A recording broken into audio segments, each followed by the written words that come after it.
Don't just live for tomorrow,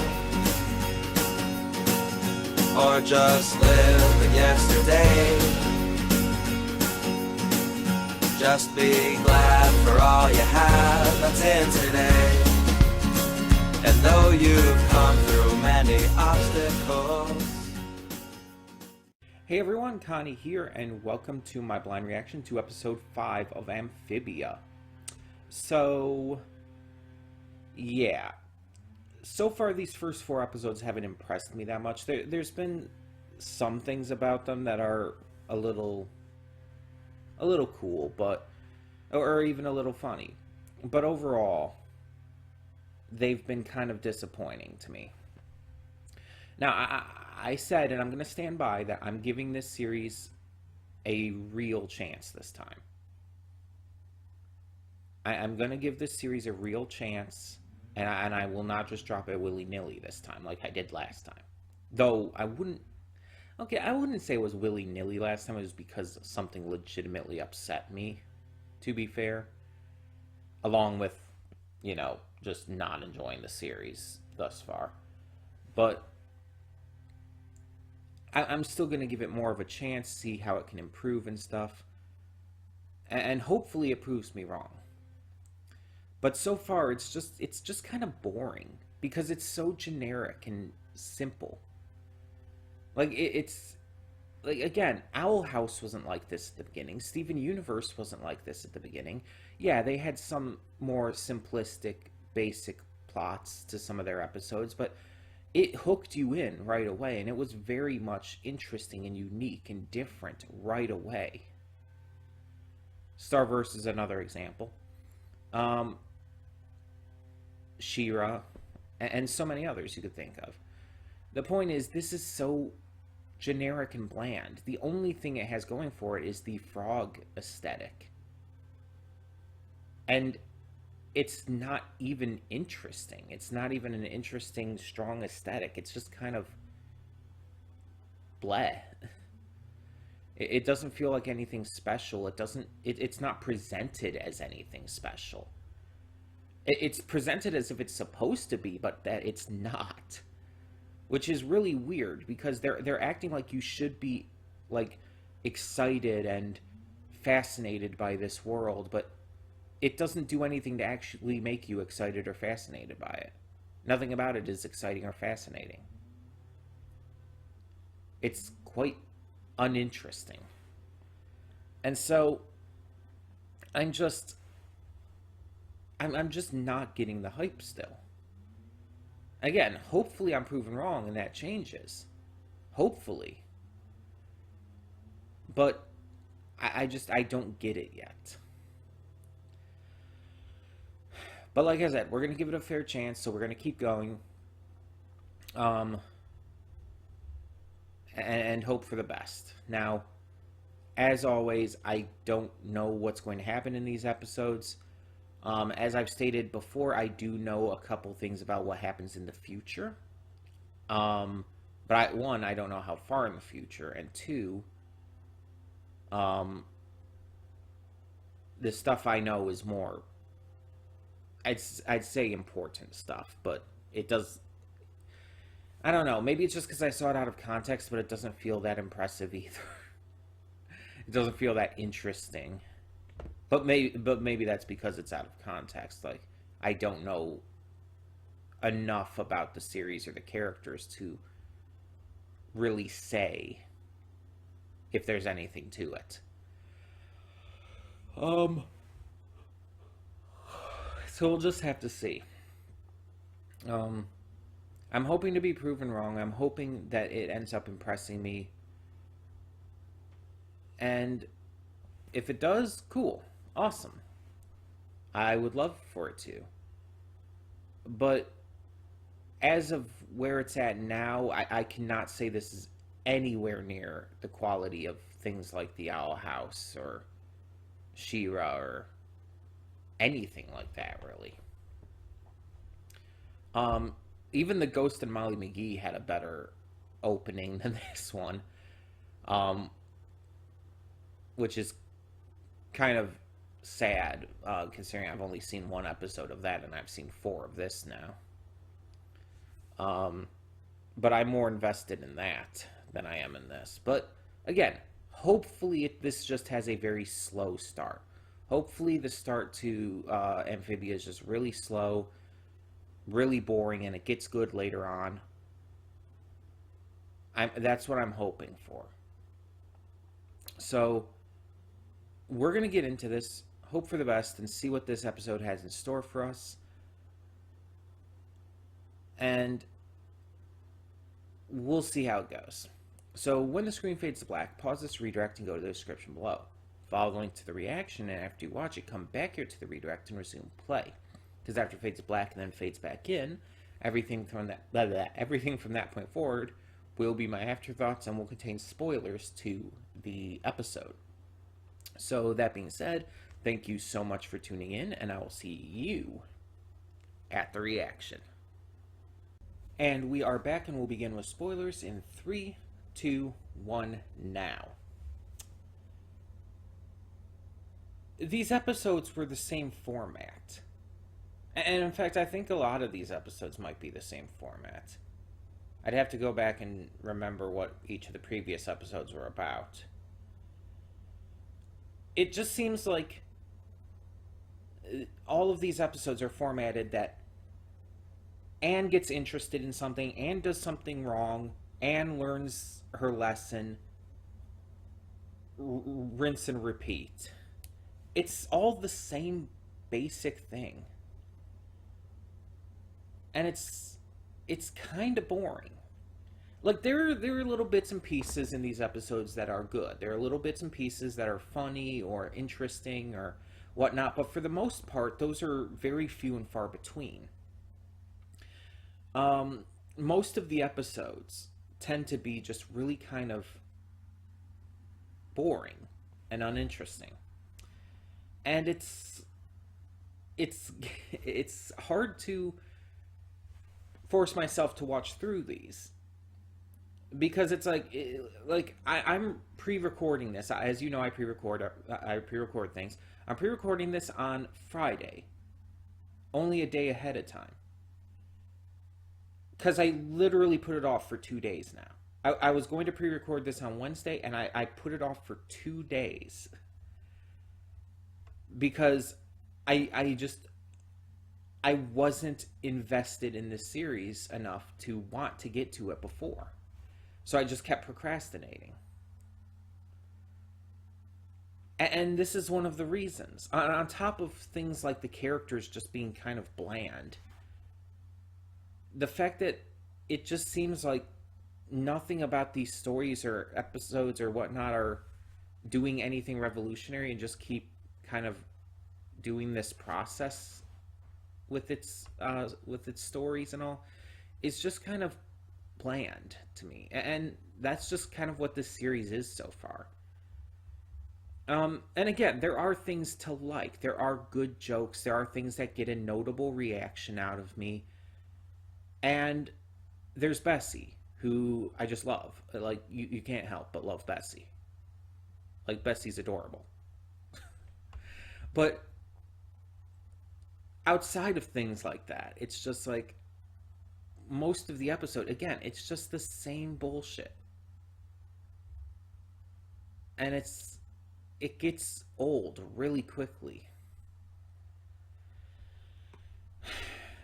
And they're not even, like, unique ideas. Like, even the concepts aren't new. Like, the character doing something wrong, learning their lesson, and realizing they were wrong and making it right. It's like, that's it, literally done in everything. That is one of the most overused concepts ever. Just because it's easy. It's exceptionally easy to do. Especially in a series where a character is trapped in a world not their own, because then it's like, of course, they're going to do things that are wrong and are going to learn their lesson and stuff. It's like, no shit. And that's why in those situations, if you're going to do something like that, you at least have to make it so unique and interesting that it stands out.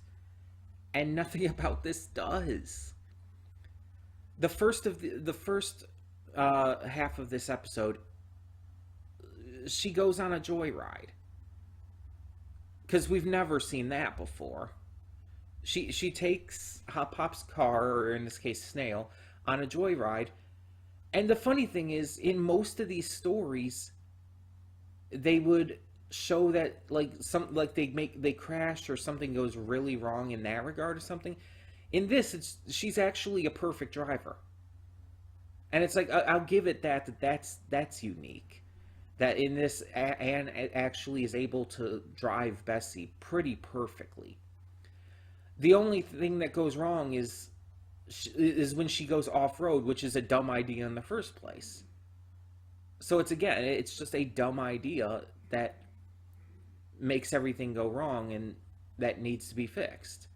And she fixes it by actually just reading the book and finding out exactly what Bessie hiding in her shell means in that situation.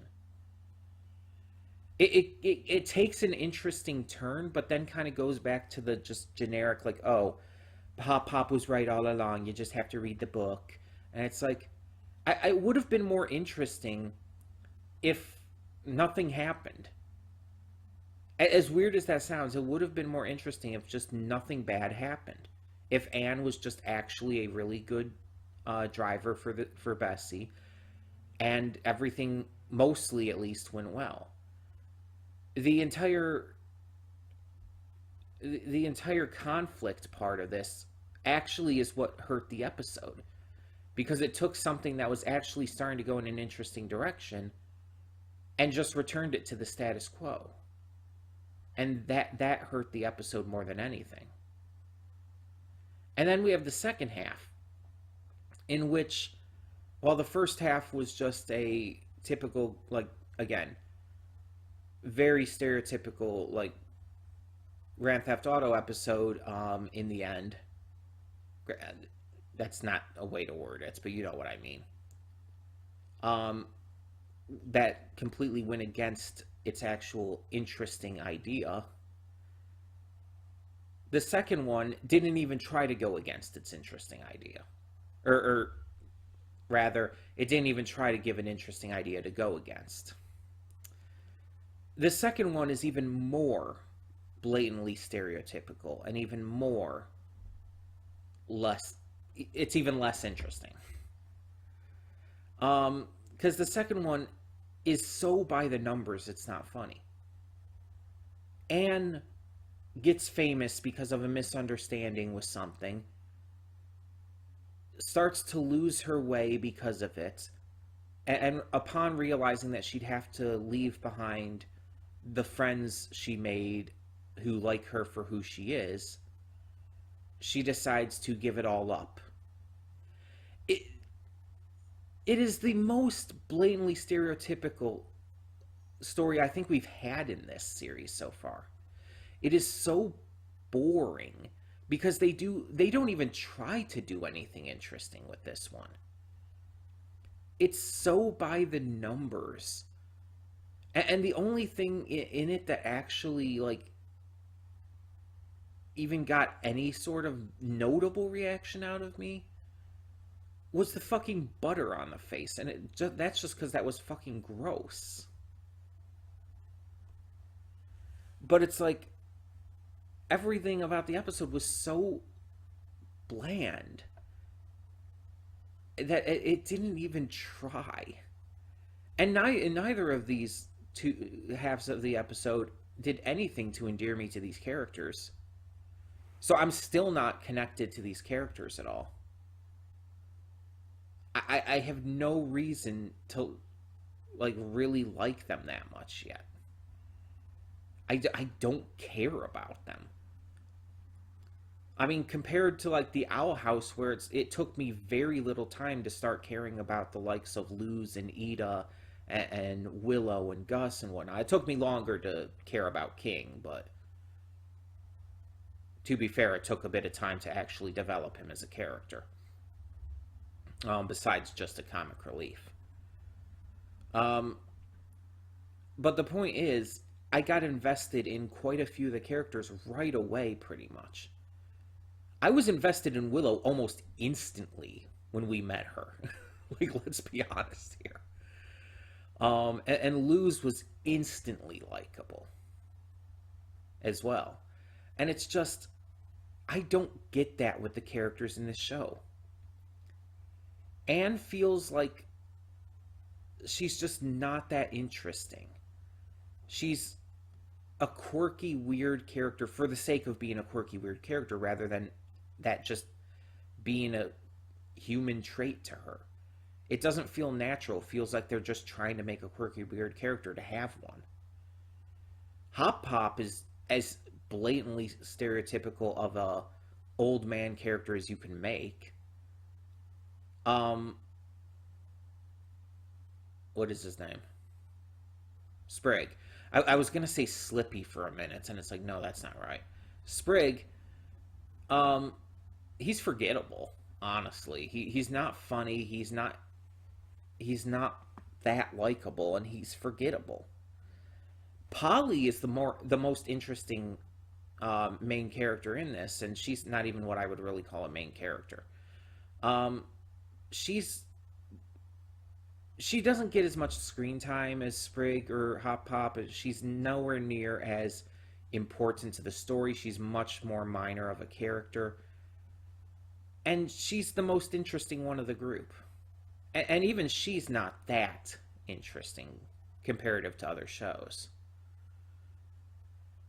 Even all the side characters we see, like the mayor, are just like boring and stereotypical and bland.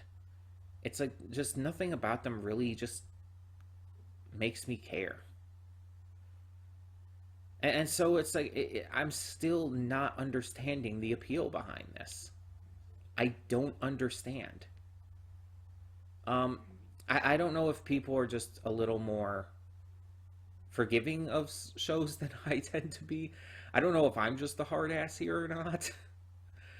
But it's like, I don't know. Maybe it's just because there's a lot of shows out there that have been such high quality for me that I kind of have this almost demand for that level of quality in shows. But when you also have a series like this where everything is just so stereotypical and lacking in anything interesting or unique, it bores me.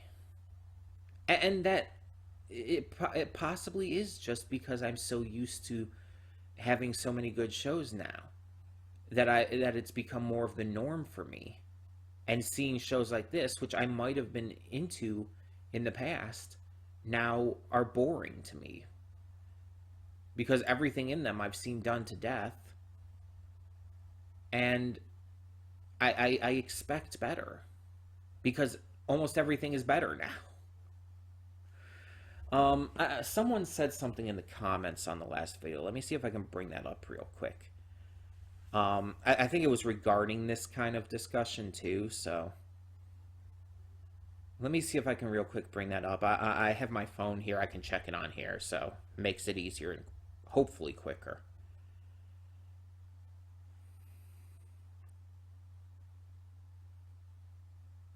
So I just had to scroll down.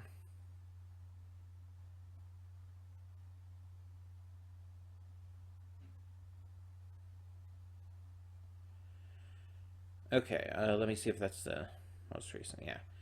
Okay, so I might mispronounce your name here, but Te Matere commented on the last video. Even this aspect of the show kind of fades away. The same way Gravity Falls started out super cliche. Like, what the fuck was Gideon until season 2? I don't understand this comment because Gravity Falls was never super cliche. Gravity Falls was actively breaking cliches from episode 1. It was actively, like, going against expectations. That was kind of the point of Gravity Falls right from the beginning. Like, it got better in season 2, without question. But season 1, it was still great in. And it was still, like, it was not super cliche. By any means. Um, Sasami-chan says, Season 1's not that strong, but it does get better. I don't hold predictable against shows. Predictable just means you have seen a lot of movies and you know tropes. To someone who has never seen TV, it's not predictable. I agree, and I've said before, predictability is not necessarily a bad thing. Like, of course, I knew where today's episode, where both halves of it were going. Of course, because again, I've seen these tropes done to death. And yeah, of course it's because I've seen a lot. I agree, predictability is not necessarily a bad thing. It's how the episode is executed within that.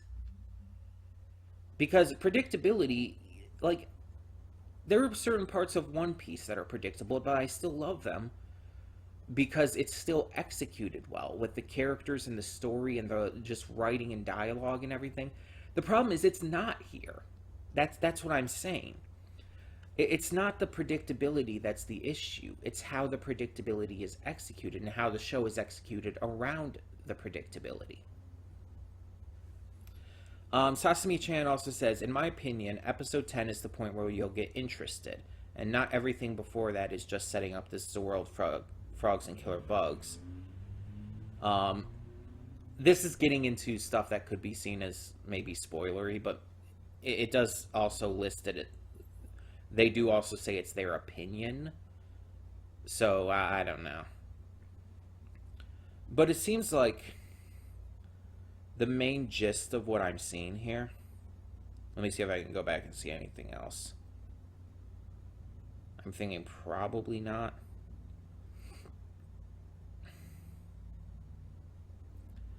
Well, here's one on the episode 3 reaction, also from Sasami-chan. Season 1 was full of filler, but when I think back, it had a lot of important information, established a lot of facts.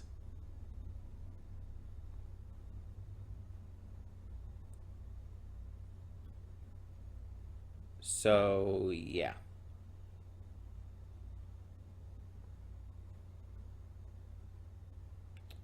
So,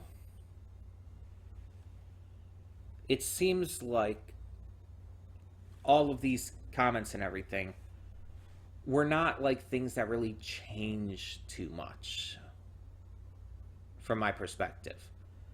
Like, again, I agree that predictability is a bad thing, but when the series is still executed very blandly, it's still not going to interest me. When the characters are bland and uninteresting and not super investing, it's like, how am I supposed to really like them? When the stories are all blatant, stereotypical, tropey, by the numbers stories, how am I supposed to get invested in them? I can't. Right now, this series, like 5 episodes in now, is just kind of boring to me. There's there's a couple little things in each half of the episode that might get a little bit of a reaction out of me, but that's about it, and I almost feel like I need more than that. Now, Sasami-chan did say that, in their opinion, episode 10 is where it really starts to get better, so hopefully that's true, and hopefully I'll see some changes once it gets to that point, but or by the time it gets to that point. But I'm just not invested in this almost at all currently. I'm really hoping to be proven wrong, but so far I just have not been. And again, I'm not, I want to make it clear, I'm not saying that I hate this show. I want to make that very clear. I'm not by any means saying I hate this show, or I'm not even saying that it's outright bad. Because I really can't say, I really couldn't say something like that. I couldn't rightfully say that I hate it or that it's outright bad when it doesn't give me enough to even hate. it's so boring and bland that it doesn't even give me enough to hate about it. It's just, it's the epitome of meh. It doesn't give me anything to be excited about. It doesn't give me anything to love, but it doesn't give me anything to hate either. So I don't hate the show. So don't think it's anything like that. It's just that I can't get into it. I'm not invested. I'm not hooked in. And it's like only one thing in this series has actually made me upset, like actually upset, and it wasn't the butter. It was from episode 2, and I'm not going to go back into that. So you guys can check out that reaction if you want to. The reason I dropped it in the first place, one of the major reasons I dropped it in the first place. If you want to go find out what that was, if you don't remember or know, feel free. But it's like, yeah, that's the only thing that I actually actively hated with this series. Everything else is just a big pile of meh. I'm hoping that the characters get more interesting. I'm hoping that the stories take more of a unique approach to things. I'm just hoping for something at this point. Because I don't care about the characters. The stories are bland. I'm not invested, and I'm not really at the point where I'm looking forward to reacting to this every week. So hopefully that changes. Hopefully I'm proven wrong as we continue, and it does end up becoming worth it. But for the time being, yeah, I still can't see the appeal of this series. We will continue, though. We are continuing. Like I said in the pre-thoughts, I am giving this a chance. I am giving this a real, valid opportunity to prove me wrong. So, we are continuing. So, for now, thank you all so much for tuning in, and tell me in the comments below what you thought of this episode of Amphibia. For now, though, I am Connie, and I am signing off. So, yeah, see y'all next time.